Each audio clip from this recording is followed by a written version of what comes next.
Okay, I knew I said I wouldn't deviate from the schedule, and I really didn't want to, but last night after I got off work, I kinda had to walk home, so because of that factor, I was pretty wiped by the time that I got back to the house, and it was just kinda like, yeah, I don't want to do anything. So, I'm very sorry I did not get this video out to you yesterday, but given the fact that it is Sunday, and it is Money in the Bank evening. As a matter of fact, the pay-per-view starts in about 3 hours. I thought it'd be more than smart to do this video right now. And you know what? Just because you guys are so awesome out there, all your tweets, all your messages that you haven't sent me yet, but I'm sure you want to. I know you want to. And like I said, you can follow me. It's at SirOwenDisney on Twitter. All the comments I've received, all the views we've had so far, and we are now up to 463 left before we hit the big 10,000 views. People ask me, Owen, what are you doing after you hit 10,000 views? Well, I'm not exactly sure what we're doing. I just know I want to get there before September 19th when I go home again, and that, my friends, is not that far away. Oh no, it's not that far away at all. And I actually want to tell you right here and now when that is as of this moment. So, September 19th, and my math is absolutely terrible, as you guys well know. We are 67 days away. 67 days. Which means, on Sunday, a week from today, is officially 60 days. And 60 days, you know what that means? I officially can do my resort online check-in for the Animal Kingdom Lodge Villas at Jumbo House. That's right, it's going to be real, it's official. I've completely paid off September. Everything's good to go. We're ready to roll. I did win my DVC auction, and I do have 20 brand new DVC points, and tomorrow I am going to book into Animal Kingdom Lodge Villas at Kidani Village for my final day as of right now, and unless something changes, I will be staying at Kidani on December 15th. Now, that may change depending on if my waitlist comes through. If my waitlist comes through, then I may be staying somewhere else, who knows. But I'm still on a mission to try to get into the Grand Floridian Villas for December 4th. Fingers crossed for that. I still have that waitlist for Bay Lake Tower for December 4th. So August 4th, I'll know what's going on, and if I can find a way to sneak my way into a studio at the Grand Floridian and make a dream I've had ever since I was a little child come true. So, also trying to get an iPad 2 or iPad mini on eBay. Yeah, it's not working at all. So if any of you guys and girls out there can help me get an iPad 2 or iPad mini for under $100. Yeah, I know, I'm stupid. Okay, fine. Under $200. There you go. Under $100 is preferred. Under $200 I can deal with. Shoot me a message, please. Email me, SirOwenDisney@gmail.com, and let me know where you can get that for me. So, also, the Run Disney New Balance shoes. I have a tip on a pair of 12.5s. And given the fact that my Mickey Adidas, which have seen better days, obviously, these things are 14s. It's way too big. So, hopefully a 12.5 will fit. I'm usually going into 12s normally, and 12 to 14 is too big. They're actually too big on me. So I think a 12.5 actually might work pretty well, given the fact that I probably wear about a 13. So 12.5 I think will work just very well for my wide foot. So I'm looking on getting New Balance shoes, the Run Disney New Balance shoes that I've been trying to get. The $130 shoes, I found a way to get them, and hopefully, fingers crossed, that's going to work out. So there's always that. Now, it is Sundays. It is Money in the Bank evening. So before we start talking about SmackDown and the go-home show for Money in the Bank, I want to bring up this week's NXT, and we're going to start with NXT. And started the show off. Oh, real quick before I get started, NXT and the way I watched it, I don't have Hulu Plus. I don't watch Hulu at all, actually. I watch it via other means. I watch it in Daily Motion. I hate Daily Motion's advertising. And I know that's funny I say that is because I subject you all to advertising, but I'm trying to make a quick buck here. It's not working very well, but it'll get there. It'll get there eventually. More people find this channel and find Pop, and they become fans of Pop and subscribers of Pop, then maybe, just maybe, this will start making me a little bit of money on the side. That'd be nice. I'm not holding out any hopes for it. I think it'd be kind of cool to make a little bit of money about doing this on the internet, which I love doing so much. So, let's talk NXT. It was about 52 minutes long, the video. There was no commercials. And I fast-forwarded through all, like, the Raw Rebound, all that crap they normally do. They usually do Don't Try This at Home videos during commercial breaks on NXT. Fast-forwarded through those.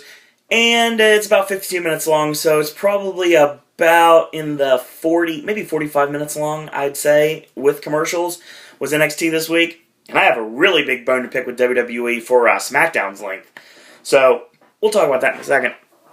We start off NXT with the semifinals of the NXT Women's Championship Tournament as the gorgeous Summer Rae takes on Emma, two very beautiful, very talented women in the NXT roster.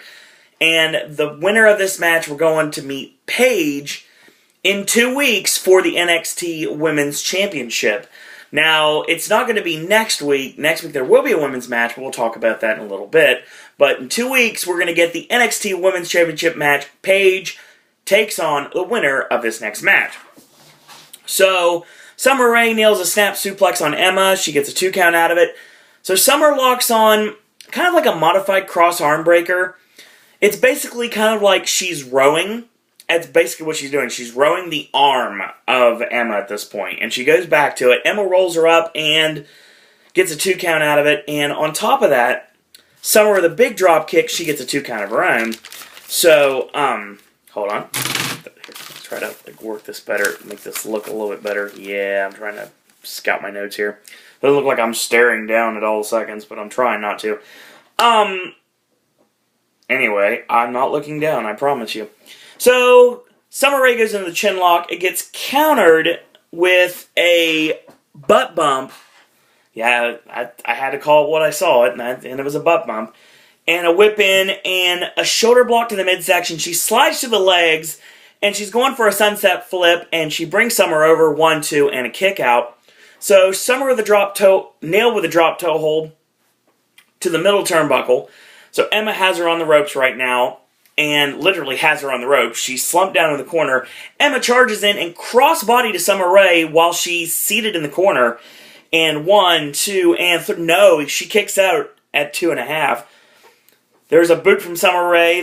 Goes for the whip. It gets reversed. And another sunset flip by Summer Rae this time. Emma drops down and tries to get the pinfall there. It gets countered into a sunset, 1, 2, and a roll-up. Back into another counter, 1, 2, and a roll-up, and Summer Rae ends up getting her shoulders pinned to the canvas in a jackknife-style pin combination, 1, 2, 3, and Emma is going on to the finals of the NXT Women's Championship Tournament.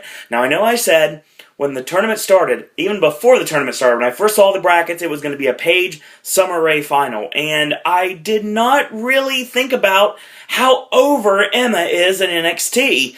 I mean, the people at Full Sail just love Emma, and Emma is awesome. I mean, she's got the weird Elaine Bennis-style dancing. I mean, I guess you could call it Allie Dawson-style dancing now, if you really want to go that direction from Austin and Allie, because I'm a Disney guy, obviously, as you guys know.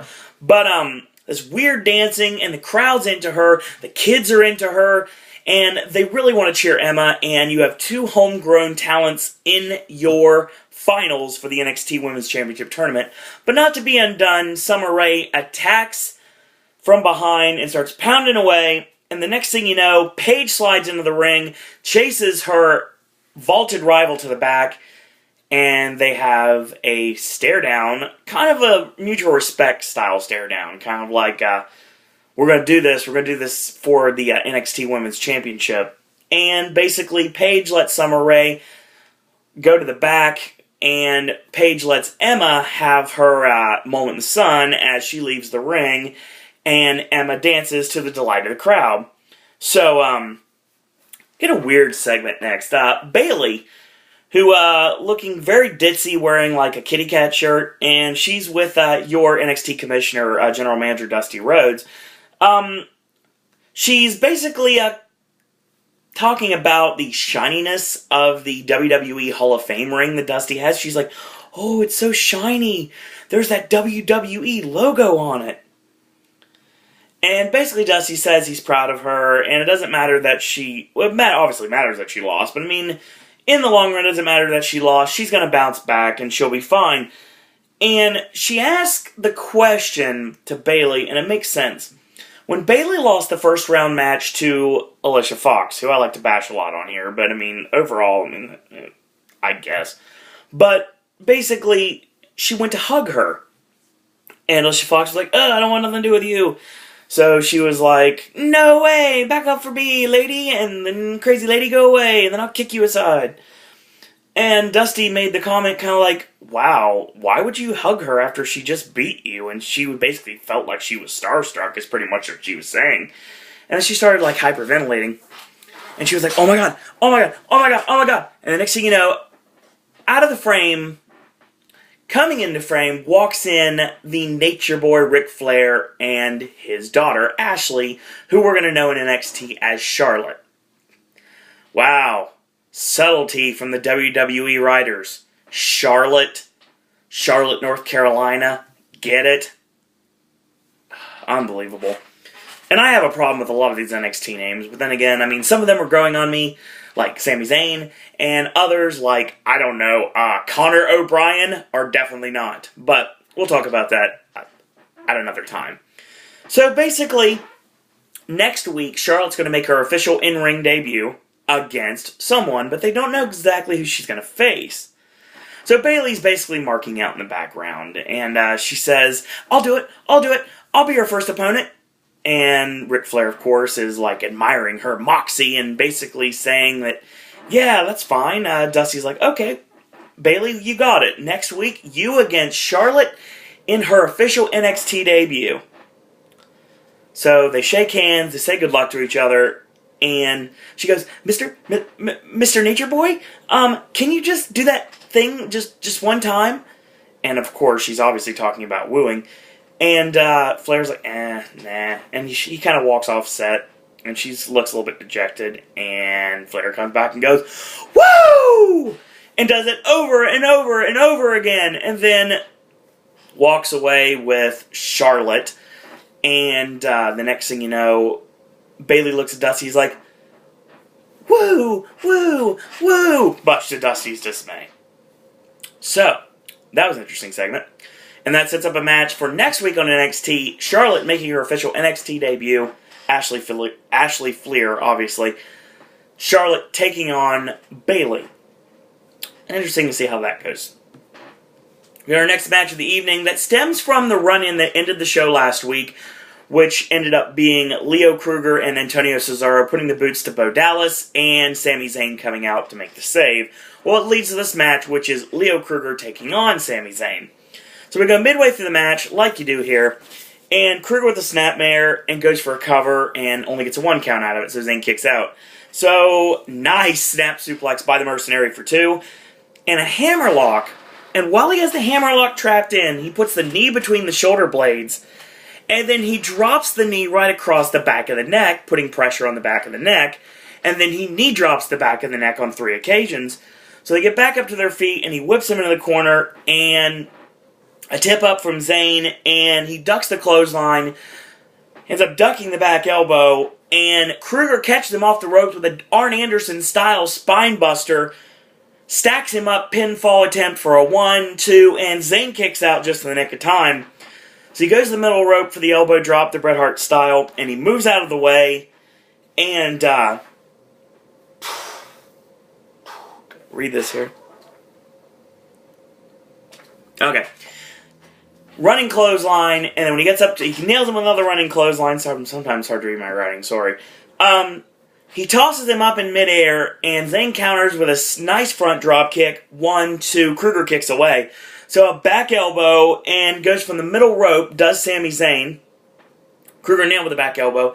He's on the middle rope, leaps up to the top rope, nails a flying body press, 1, 2, and no! Kruger kicks away right at 3. So, he runs into the knee, and basically, like he's been doing every week lately, Kruger tosses him shoulder first as hard as he possibly can into the ring post, locks on the Fujiwara armbar, and right before Zayn is about to tap out, just when he's about ready to give up, he valiantly kicks the bottom rope and lays that heel on the bottom rope, causing for the rope break.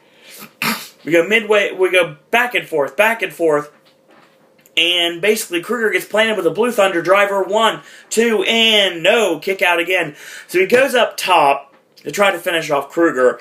Kruger leaps up, nails a forearm, and Kruger goes up top with him, landing a vicious superplex.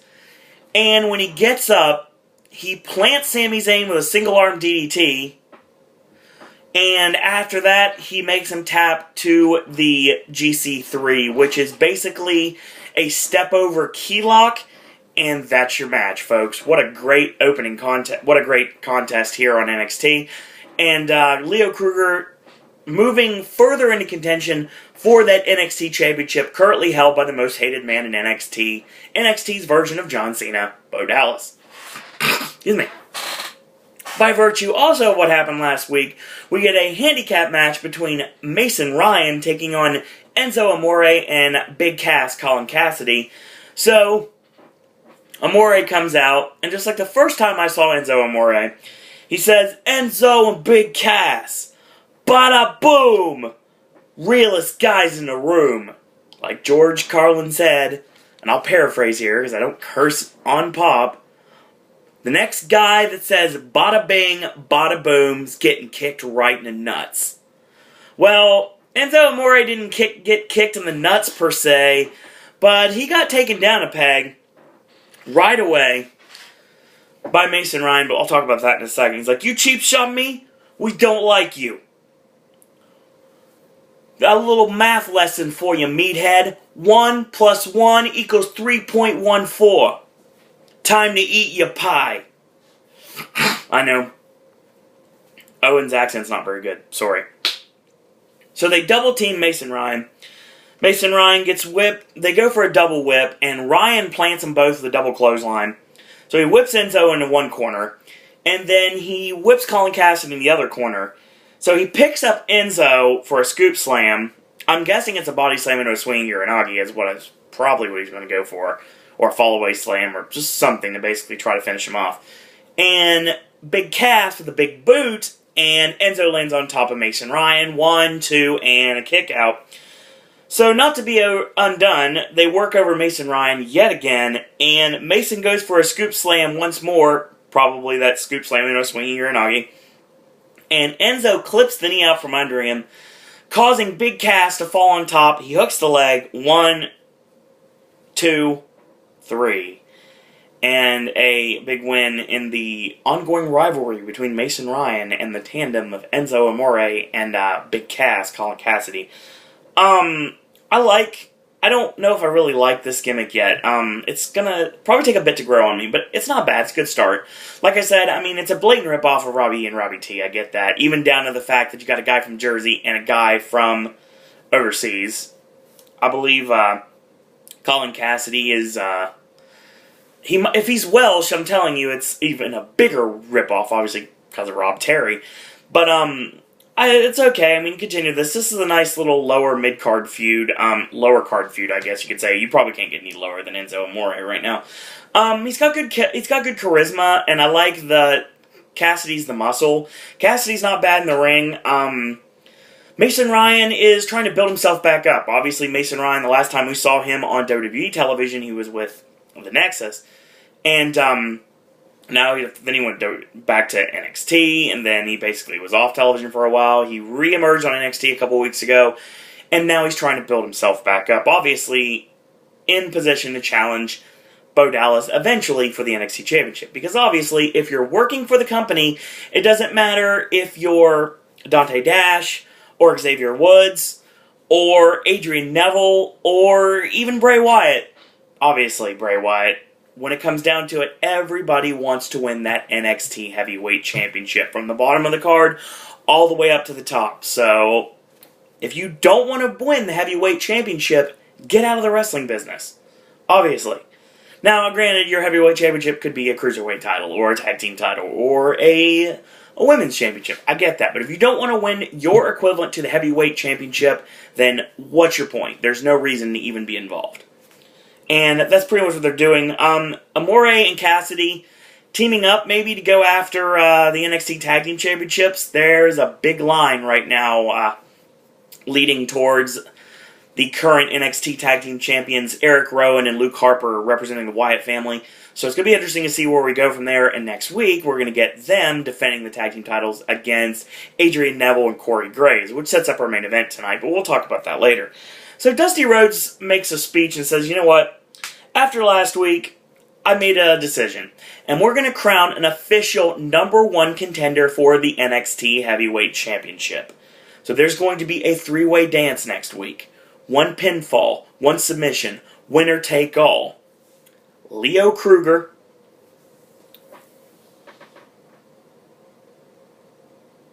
Sami Zayn, and Antonio Cesaro. That's right. It's going to be Cesaro, Kruger, and Zayn battling in a 3-way dance to determine who is the official #1 contender to the NXT Heavyweight Championship. Speaking of the main event, we get right into it. So this is your main event, set up last week by virtue of the attack on Cassius Ohno. And Ohno is out with an injury for quite a while. I believe it's an elbow injury. So he's out, and they need a replacement. In comes William Regal.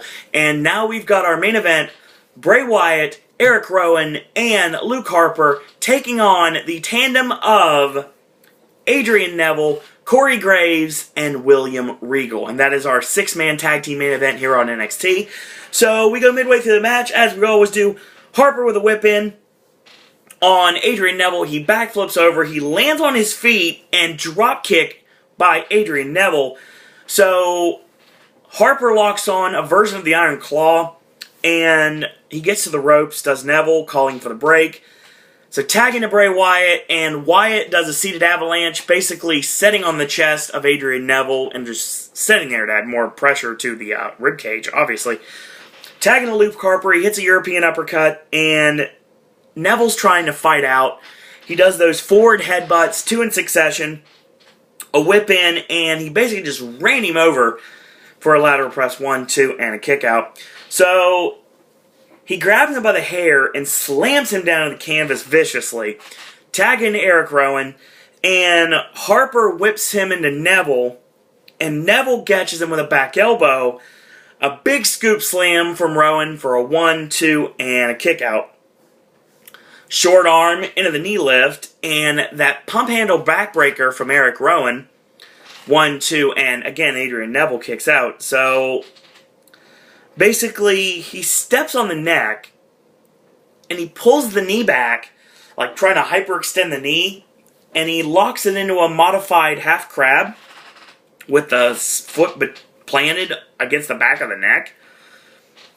So he drops a big elbow, tagging to Bray Wyatt, and Bray with a side headbutt, or a Shoji Nakamaki style headbutt, or a Carlos Colon style headbutt if you want to go that way. So he just walks over the body of Neville, and a whip in, he charges, and he misses the splash in the corner. There's a boot, a whip, and Neville goes for the crucifix. Wyatt catches him and just lays back with it with a fall away, 1, 2, and Neville kicks out. Tagging to Harper, and the Wyatt family have cut the ring off successfully, and Harper gets stunned with a jawbreaker completely out of nowhere, and a big spine buster from Harper. Picks him up in a vertical suplex, and he knee strikes out of it, does Adrian Neville. Nice roll up, 1, 2, and a kick out. So they almost took the win from the Wyatt family right there. He tossed him over the top rope to the ring apron. He elbows Rowan, who is basically caught sleeping off the ring apron. So he springboards. He gets caught into a fireman's carry, gets countered into a sunset flip, and he goes for the elbow, and he misses. hot tag into William Regal, and Regal comes in with a whip and a nice running forearm, mows him over, knee strikes, exploder suplex, and he fights both members of the Wyatts off, pretty much taking them out of the match. He nails the knee trembler, and Eric Rowan makes a save before his tag team championship partner can be pinned. So that match was pretty much over right there. So Graves with a running crossbody sends Rowan over the top rope to the floor, so both men go to the floor. Both men are down and out. Adrian Neville runs in, leaps over the top rope with a 180 style moonsault, landing on both his partner and his opponent. So all three men out of the ring, tagging to Bray Wyatt. He comes in, goes for Sister Abigail on William Regal. 1, 2, 3, and the Wyatt family win this match. Action-packed show in NXT this week. Well, what did we learn today, boys and girls? Well, it makes sense for the finals of the NXT Women's Championship Tournament to be with two homegrown NXT Women's challengers. Wow.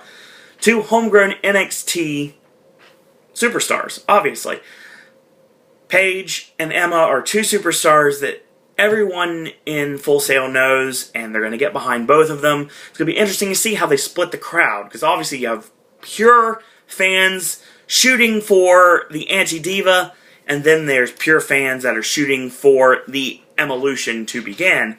And that's going to be a really awesome match between two tremendous superstars, and I cannot wait to see both superstars debut in WWE sooner rather than later, because I'm really, other than AJ and Caitlyn, which we'll talk about with the SmackDown recap, I'm really not intrigued by any of the other divas, save, obviously, Natalya, even though they're, like, critically underutilizing her. So, Dusty Rhodes shows up and basically chatting with Bayley, and Bayley ends up making herself a match for next week against the debuting Charlotte, which of course Ashley Flair, the daughter of the Nature Boy Ric Flair. So that match is going to happen next week. We get a great singles match between Sami Zayn and Leo Kruger that ends with Kruger tapping out Zayn with the GC3, and of course that is building up the fact that we are going to be getting a three-way dance for the #1 contendership to the NXT Championship. Leo Kruger, Sami Zayn, and Antonio Cesaro. That's next week on NXT. That's going to be awesome. We continue Enzo Amore and Colin Cassidy's feud with Mason Ryan as they steal a win over him, so that feud continues. And, of course, the Wyatt family came out on top, beating William Regal, Corey Graves, and Adrian Neville in your main event. So that leads up to next week, the battle for the NXT Tag Team Championships, as Rowan and Harper defend the NXT Tag Team titles against Corey Graves and Adrian Neville. So that was NXT. It was a good show, a very enjoyable show, so that was fun. So, without any further ado, let's go SmackDown. So yeah, I'm going to get a bone to pick with SmackDown here. Alright, the version of SmackDown that I watched today, I'll be totally honest, I was deleting things off the DVR.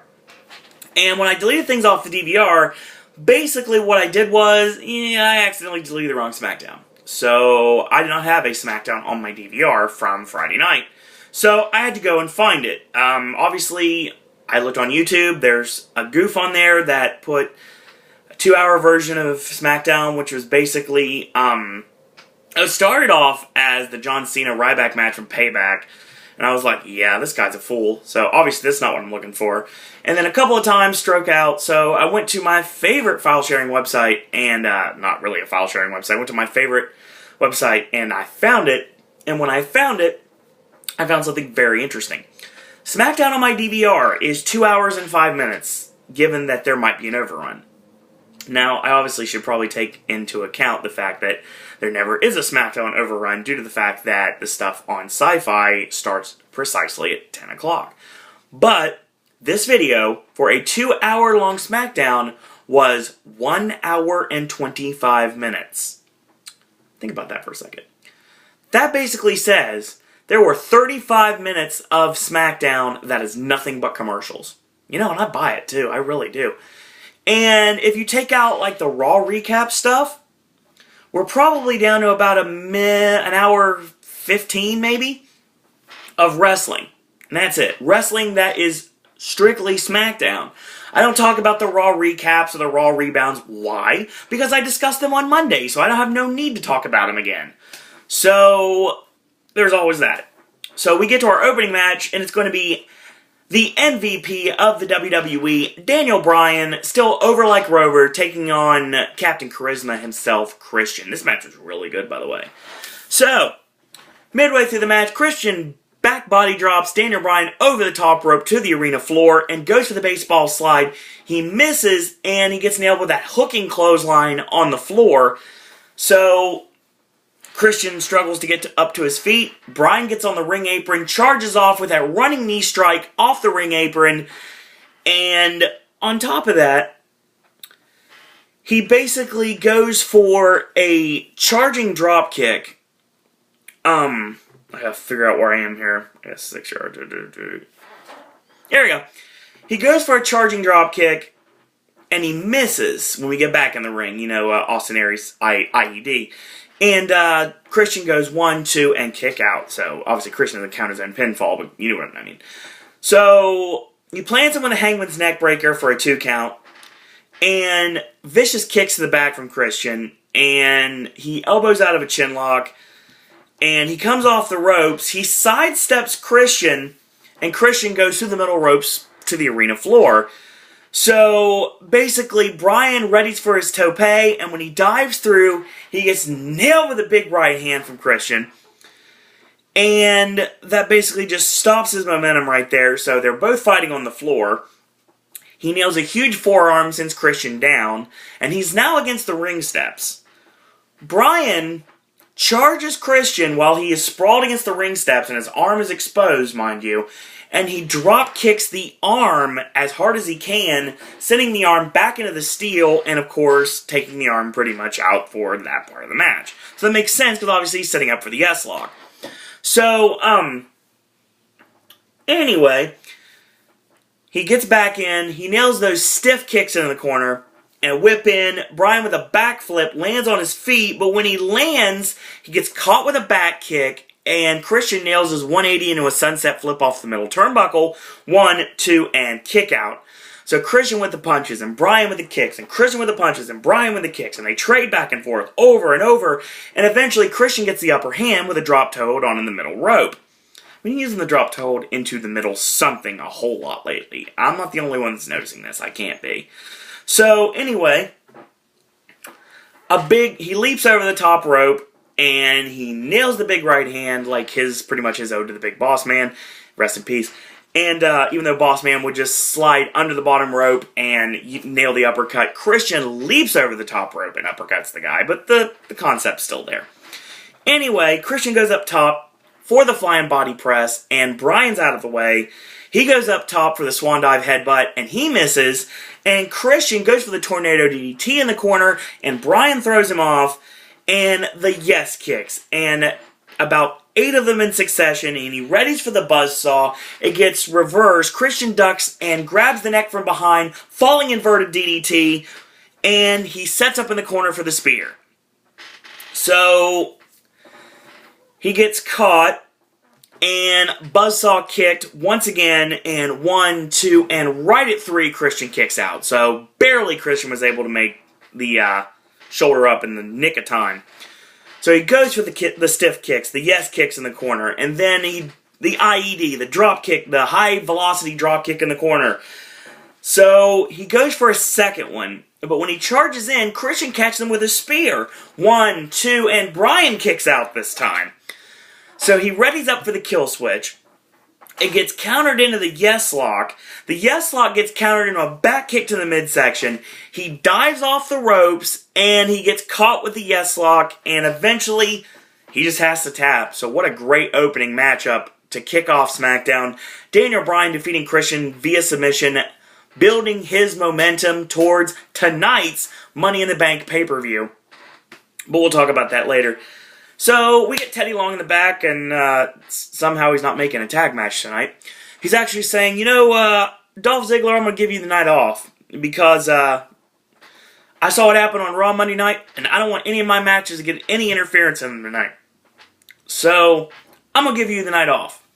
And Dolph's like, wait a minute, come on. Oh, but he's like, okay. He thinks about it for a second. He's like, that's fine, I guess I understand. And then he kind of bombs out. I wonder what Dolph has planned. We'll find out soon enough. So we get a singles matchup between Seth Rollins and Jey Uso, and once again, I still state this, if you're going to push the Usos, and they're not going to win tonight, but unless they are going to job out to the Wyatt family, that's another story altogether, they're not going to win tonight. The thing about it is, if you're going to push the Usos, my God, give one of them a distinctive characteristic so I can tell them apart. Because I don't want to be doing commentary for Money in the Bank tonight and be able to say one of the Usos, or the Uso, or call Jimmy J or J Jimmy, vice versa. I don't want to do that. So please, like tonight when they wear their gear, can you have one of them say Jimmy or Jay, or let the announcers actually say for a change when the guy starts out the match, whoever starts off against Rollins or Reigns, let them be known by name. Don't say, okay, one of the Usos is here and a whip in and tagging to the other Uso. And I was like, no. It doesn't work with the Bellas and it doesn't work with the Usos. So do something to differentiate the twin tag teams. So Rollins stuns him with a backdrop suplex, and he gets a 2 count out of it. So charging forearm into the corner from the former Tyler Black, gets a 1, 2, and a kick out. Goes into the chin lock. So Uso fights out, and he gets sent into the buckle 3 times, head first in the turnbuckle. Obviously, do your homework. You don't hit a Samoan in the head. It does not work. So he chops 3 times, and it's just basically just pissing off Jey Uso. So he basically just like snaps, and he forearms him, and a side kick to the midsection, and a savate kick to the face, and a big Samoan splash in the corner, like a big avalanche splash in the corner. And he does the Rikishi style ass to the face. And basically, Jimmy Uso on the floor kicks Roman Reigns the same way with a savate kick, so Roman Reigns is taken out momentarily. Obviously, Jimmy and Roman Reigns are at ringside for this match via the fact it's their respective tag team partners. So, Reigns gets tossed up in the air, and Jey Uso with the Samoan drop. 1, 2, and Rollins barely kicks out at 2.5. So he goes up top, presumably for the Superfly Splash, or in this case, the Samoan Splash.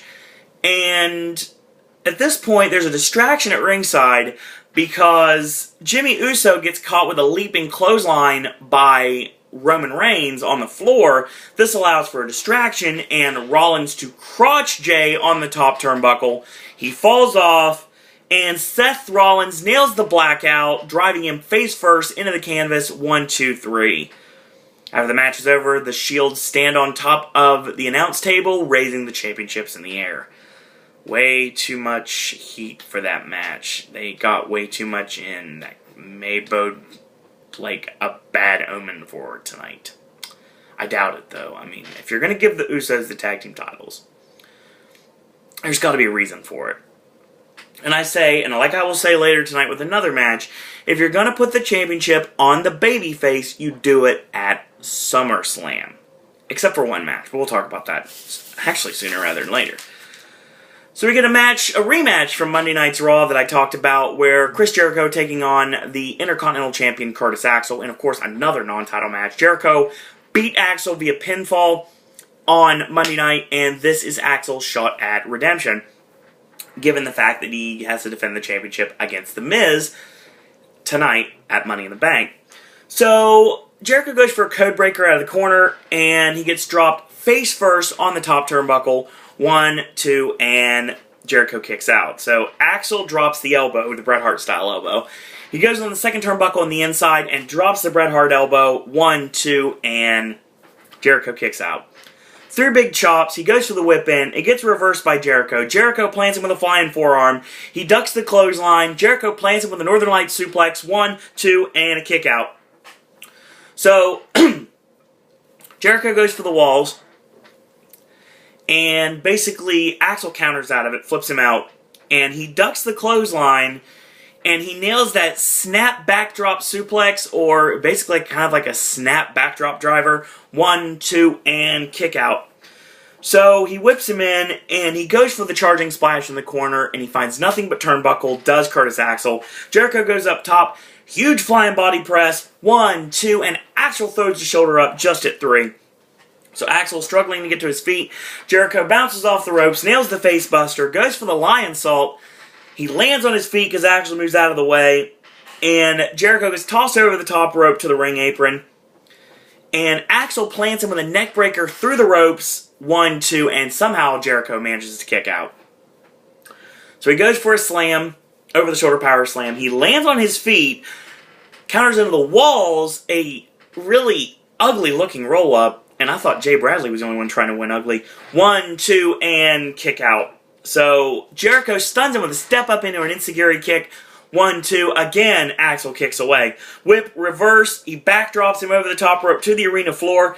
Goes for the baseball slide. He misses. And when Axel sees he's ready and up, he runs him over with a huge clothesline on the floor. Tosses him back in.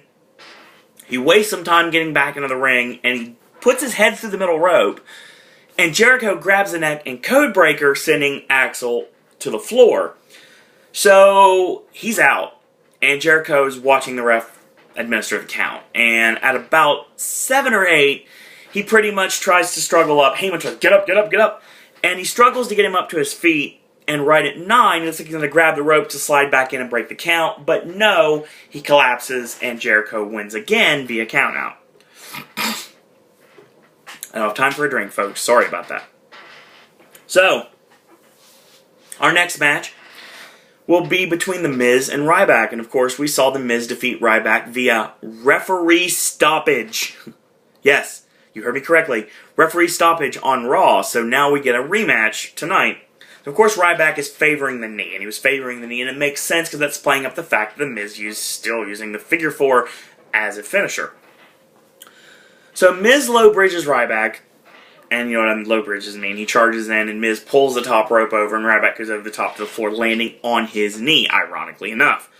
So he crowns him off the ring apron, gets back in, and he slides through the legs, and he's going for the sunset flip, and he uses, picks him up, Ryback counters into the over-the-shoulder power slam, and a huge leaping leg drop. So, Miz whipped high-velocity style into the corner, and he collapses the canvas. Ryback steps on the back of his head, and Miz ends up clipping the back of the knee. Ryback goes down, and Ryback counters Miz's charge with a Vader attack, basically just ramming his entire body into Miz's, slamming him down. So, he tosses him to the canvas by the neck, and he slams him off the ropes and nails a big Ultimate Warrior style splash, but The Miz gets his knees up, and again Ryback's selling the knee. So he ducks the clothesline, Miz drop kicks the knee out from under him, nails a knee lift in the nails a knee lift in the middle of the ring, and the Yakuza kick, and readies for the Miz clothesline in the corner, and he plants him. He goes up top for the crown, and he crowns Ryback, so Miz is on top at this point. He goes for the figure 4, Ryback kicks him off, and he kicks him in the knee and then the face, and then he hits that stunner with the knee while Ryback's in the corner, and Ryback yells out, I'm hurt, I felt something pop.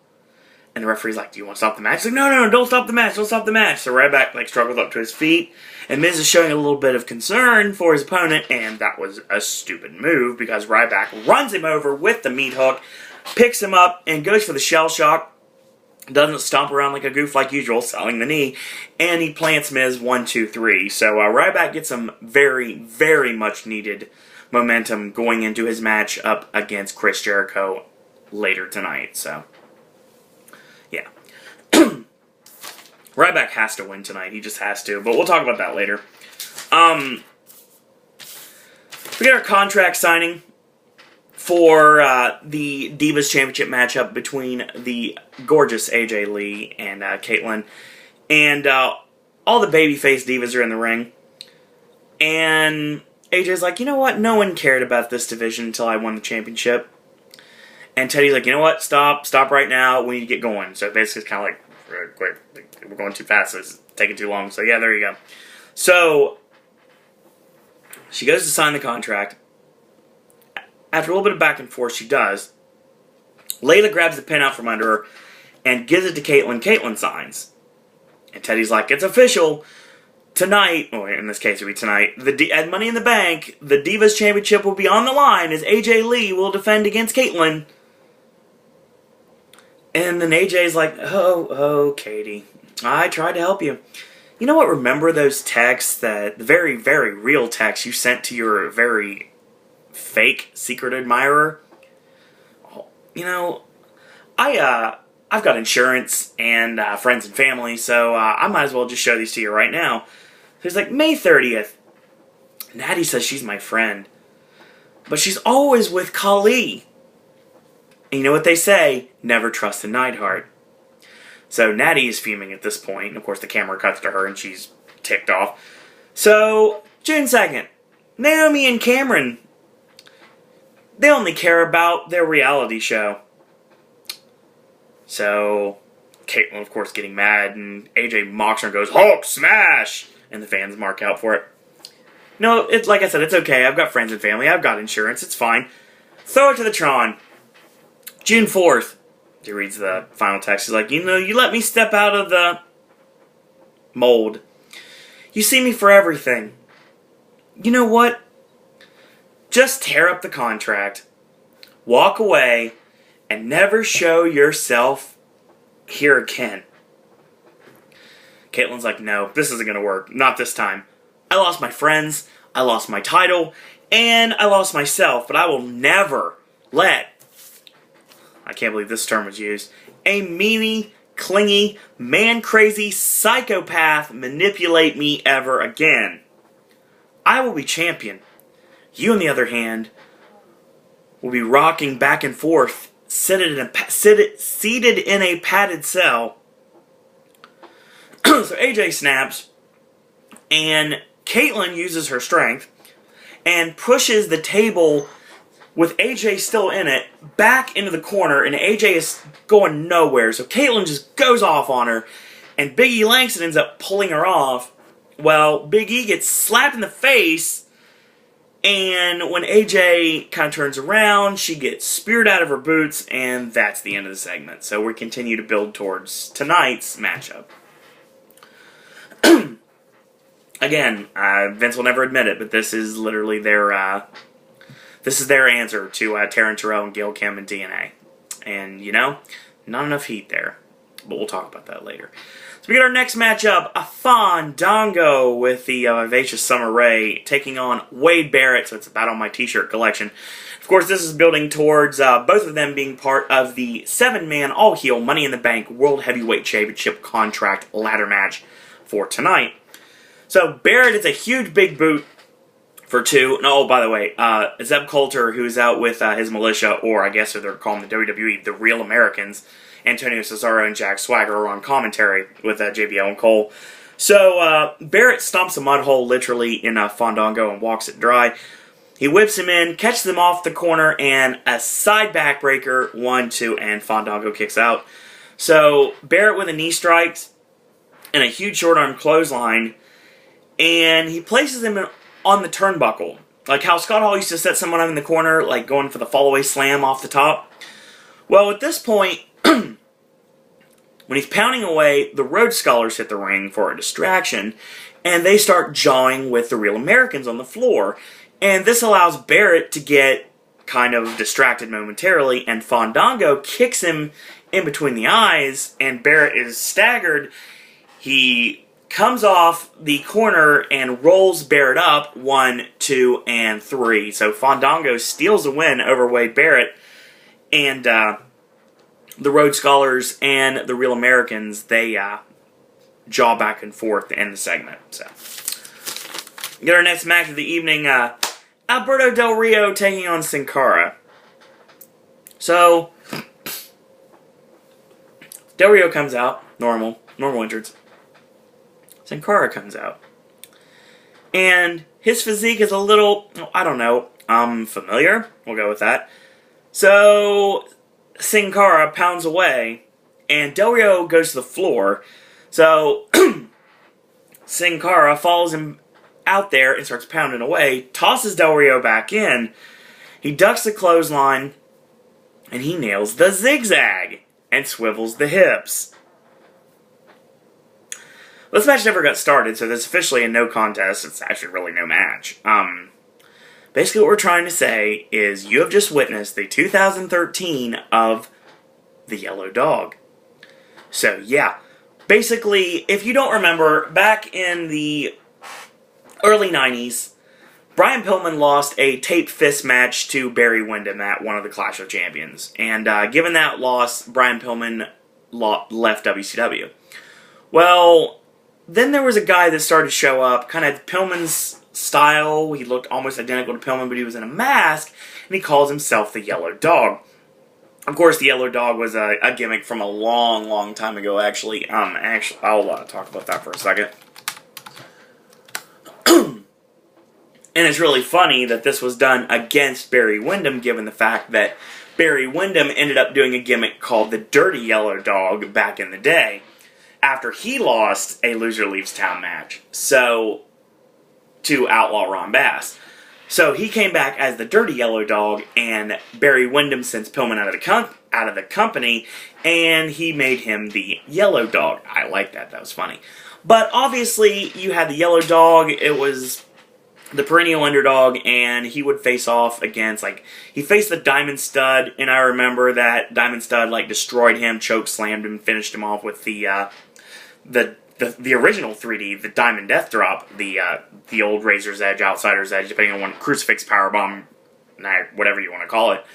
And when he laid him out, he went to rip off the mask, and Brian Pillman was standing at the ramp laughing at him, so obviously that was never the case, and the mask got ripped off, and there was a time that the Z-Man played the Yellow Dog, and the Yellow Dog had a small feud with Johnny B. Bad, and of course, ended up with the Yellow Dog getting revenge over Barry Windham, and eventually Brian Pillman ended up going back to the company. But this is what I'm trying to say. Dolph Ziggler became the Blue Dog. Or, I don't speak Spanish, so, let me find out what the Spanish translation is.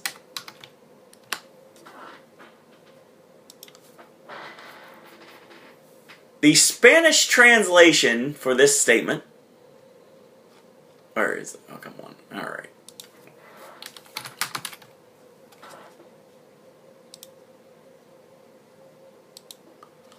Really? This isn't easy, folks. Alright, good times. So, yeah. This is called on the fly booking, folks. It really is. Anyway, I tried to call him something else, and I didn't remember exactly how to do it, so yeah. So he's calling it the Blue Dog, or, I guess Blue Dog, according to the wiki.answers.com, is Necesito un Medico, which I thought it's a lot easier to just call him the Blue Dog. So we're going to call him the Blue Dog! So yeah, Dolph Ziggler is the Blue Dog, and pulls the wool over Alberto Del Rio's eyes when he dresses up as Sin Cara, and he beats him.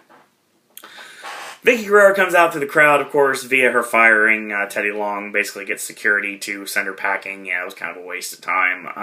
I really wish they'd do more with Vicky, not what they did on Monday. I hated the McMahon segment on Monday, but you guys know that because I didn't really discuss it very much. Teddy is walking back, is like, Dolph! Of course, she's walking to Sin Cara, and Dolph's like... And Sin Cara looks at him and goes, Dolph? And Dolph comes up, puts his arm around him, and is like, hey! Sorry I had to come back here. I checked the locker room here. And he's like, Sin Cara, I've never seen you look better. And he kind of just walks out. Playing up the fact, obviously, that he was not Sin Cara. Main event of the evening. Sheamus gets Randy Orton. Yeah. So, basically, chin lock. Wow, that's a shock. Sheamus punches out of it. Orton hits a standing drop kick, and 1-2, and Sheamus kicks out. So, he goes back to the chin lock, and Sheamus punches out again, and they trade blows, and a big clothesline from Sheamus, and both men are down. So, he goes for the Irish Hammer. Orton ducks the first one, does not duck the second one. The high knee lift, and he goes for the charging shoulder in the corner. It gets countered into Vintage Orton, which is clothesline, duck the opponent's clothesline, and the snap Samoa Joe style power slam for the 2 count. So, Orton gets caught off the ropes. Sheamus stuns him with the Irish Curse backbreaker. and he goes for the Finley roll, and he elbows out of the fireman's carry, and he nails the 3.0, 1, 2, and kicks out. So he goes for the snake bite. Sheamus counters and neck snaps him over the top rope, and he nails those clubbing blows, those 12 clubbing shots to the chest like he likes to do. Goes for the Finley roll again. This time he nails it. Readies to the corner, going for the brogue kick. Orton ducks out of it and nails a back elbow. Comes off the middle turnbuckle, and he goes for the snake bite in the corner, and he plants him. Goes for the RKO. Sheamus throws him off. He goes up top for the battering ram, and he gets crotched up top. Goes for the superplex, and they fight each other, and they both get knocked over the top, off the top rope to the floor. That's what I'm trying to say. So at this point, Daniel Bryan slides under the ring and grabs a ladder. Puts it in the ring. Sheamus and Orton both get back in the ring, and Bryan flattens them both, which of course the referee calls for the bell, which makes this match another no contest. So, Bryan sits with the ladder in the middle, just like he did on Raw, and he climbs it, and he's climbing. Sheamus, unbeknownst to him, pulls him off, and Sheamus clotheslines Bryan over the top rope to the floor. So Sheamus is climbing himself. And then Christian slides out of nowhere, and he climbs up the ladder, and he pulls Sheamus off. He climbs the ladder, and basically grabs for the briefcase, which has absolutely nothing in it. So they're basically fighting over a briefcase with no contents. But it's all building up the match tonight, so I guess it makes sense. He climbs up, and he's grabbing. Sheamus fights him off, and he climbs, and then Christian climbs, and they're both fighting off. Sheamus gets knocked off, and basically Bryan knocks over the ladder, sends Christian chest first into the top rope, so he's down and out. So Bryan goes for the climb. He's up on the second rung. Orton pulls him off out of nowhere. RKO. He climbs the ladder, unhooks the briefcase, raises it above as all the carnage is laid out around ringside, and Randy Orton is the last man standing. Well, what we learned about SmackDown today, boys and girls? Well, Daniel Bryan and Christian can have a match anytime, anywhere, and it'd be spectacular. I like this. I like how it went, and it gave Bryan even more momentum leading into tonight's Money in the Bank match, given the fact that everyone knows, at least right now, the plan is for him to challenge John Cena at SummerSlam. They have to build that some way, and you don't necessarily have to give him the briefcase, but I think that's a good bet. Seth Rollins beats Jey Uso, and there's some interaction, obviously, with Jimmy and Roman Reigns on the floor. That's fine. Building towards the match with the Shield. The Shield looked too powerful tonight. I don't know if that means they're going to walk out with the tag team titles or not. They may actually put the belts on the Usos tonight. That may not be a good idea, but maybe. The Usos holding the belts until the Wyatt family takes it off them. So, if the Usos win, they're placeholder champions for the Wyatt family. That's period, end of sentence. I really should have played like a Crystal Light drinking game today because my throat is really scratchy. Jericho beats Curtis Axel yet again. This time, not a pinfall, but he beats him via countout, so it's okay. Jericho needs momentum going into the match against Ryback, and of course Ryback had a match with The Miz. He beats The Miz, so he gets momentum. Jericho gets momentum. Curtis Axel doesn't have much momentum, which means he obviously will retain against The Miz on tonight's pay-per-view. We get a contract signing with AJ and Caitlyn. They go back and forth. A lot more drama style to try to start with all the babyface divas in the division, and Caitlyn ends up spearing AJ to end the segment. Obviously, that means we know who's going to win tonight. Fandango beats Wade Barrett via distraction, and I don't have a problem with that because that means that we build also towards the Rhodes Scholars and the Real Americans. They were fighting on the floor, jawing back and forth, basically what it was.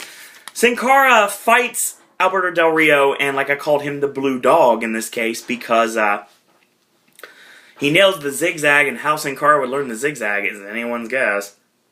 So, yeah. Teddy shows up and tries to put the kibosh on that, and it's really Sin Cara, and Dolph Ziggler shows up to make a fool out of him. I don't have a problem with that. Sheamus and Randy Orton go to a no contest. Daniel Bryan goes in, flattens them both with the ladder, and he ends up trying to climb the ladder. Sheamus pulls him off. Christian comes up, and then everybody's fighting with the ladder. And at the one point, Bryan is about taking everybody out. Everybody's down and out. unbeknownst to him, Randy Orton is not. He slides in, RKO's him, and climbs up, grabs the no-belt briefcase, and wins. So yeah. Wins what? The imaginary championship? So yeah. That was SmackDown this week. And given the fact that I have not been able to do a video until tonight, I let you wait a day for it. I'm going to go ahead and do a Money in the Bank prediction video, and I'm going to go ahead and shoot that now. So I'll cut this off, and then I'll do like a couple minutes, and we're not going to really talk about matches or anything like that. I mean, we've already done this with SmackDown and Raw recaps. But we will. I'll tell you who I think is going to win, who I think is going to win, who I think should win, and who I think could possibly be the surprise. So we'll talk about that in a minute. So we will talk wrestling again, actually tonight. Talk wrestling again with the Money in the Bank video, which will be shot later tonight or tomorrow morning, depending on if my stream goes out or not. So enjoy Money in the Bank tonight, and if you like these videos, tell your friends out there, retweet them, and share them on your social networking, and you can tweet me, it's at SirOwenDisney, or you can send me an email, SirOwenDisney@gmail.com, or thumbs up these videos, subscribe to these videos if you like them that much, and tell your friends about them, tell anybody about them. I spread them on message boards, bulletin boards, jock boards, whatever you want to do, boards of some sort. Get the word out about the Popcaster revolution, and I'm going to go ahead and get me some frozen lemonade or something to start this next video so I can my throat is really scratchy and dry right now, but I promise to get this video up as soon as possible. And enjoy Money in the Bank tonight, and join me for my predictions video in just about a couple minutes. So until later this evening, boys and girls, or in this case, in a couple of minutes, that's all I got to say about that.